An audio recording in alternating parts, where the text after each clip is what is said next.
আউশ ও বোরো মৌসুমের জন্য বৃধান ৫৫ নামের বৈরী পরিবেশ সহনশীল নতুন জাত উদ্ভাবন করেছে বাংলাদেশ ধান গবেষণা ইনস্টিটিউট।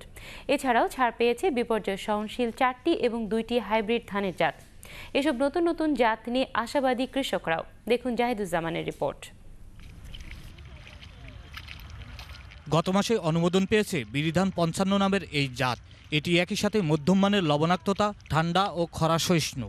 বাংলাদেশের বর্তমান প্রেক্ষাপটে আউশ ও বোরো উভয় মৌসুমেই এই জাত ভালো ফলন দেবে বলে আশা করছেন বিজ্ঞানীরা। এছাড়াও গত বছর বিরি উদ্ভাবন করেছে বিরি ধান ৫১, ৫২, ৫৩ ও ৫৪ এবং হাইব্রিড ধান ৩ ও ৪ জাত। বিরি ধান 55 একটা নামে একটা ভ্যারাইটি দিচ্ছি, যেখানে আউশ ১০০ দিনে আউশ ভ্যারাইটি এবং প্রায় ৫ টন ফলন দিতে সক্ষম।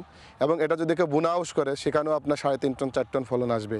আর আমাদের হাতেও বেশ কিছু লাইন আছে যেগুলো আউশ মৌসুমে আপনার ৯০ থেকে ৯৫ দিনে পেকে যাবে। বিজ্ঞানীদের এইসব গবেষণা নতুন নতুন জাত উদ্ভাবন নিঃসন্দেহে প্রশংসার দাবি রাখে। নতুন নতুন এসব ধানের জাত যখন আমাদের কৃষকরা চাষ করে অল্প সময়ে অধিক ফলন পাবেন, তখনই আসবে এর মূল সফলতা। তাতে আগে অনেক অনেক ভ্যারাইটি ধান, এটা ফলন কম হয়েছে, এই জন্য যেটা ভালো ভালো ধান ভ্যারাইটি বাড়িতে সেইটা আমরা অনেক গ্রামে করি।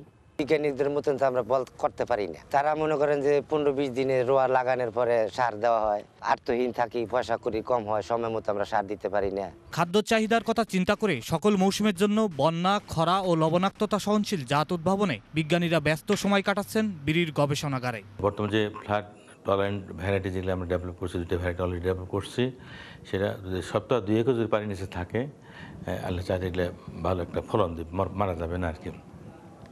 আরেকটা হলো খরা সহিষ্ণু ভ্যারাইটি, রিলিজের প্রক্রিয়ায় আছে, আর স্যালাইনিটি টলারেট করতে পারে, এরকম ধরনের ভ্যারাইটি আমরা উদ্ভাবন করা আমরা চেষ্টা করতেছি আর কি। জাহিদুজ্জামান, চ্যানেল আই, বাংলাদেশ ধান গবেষণা ইনস্টিটিউট, গাজীপুর।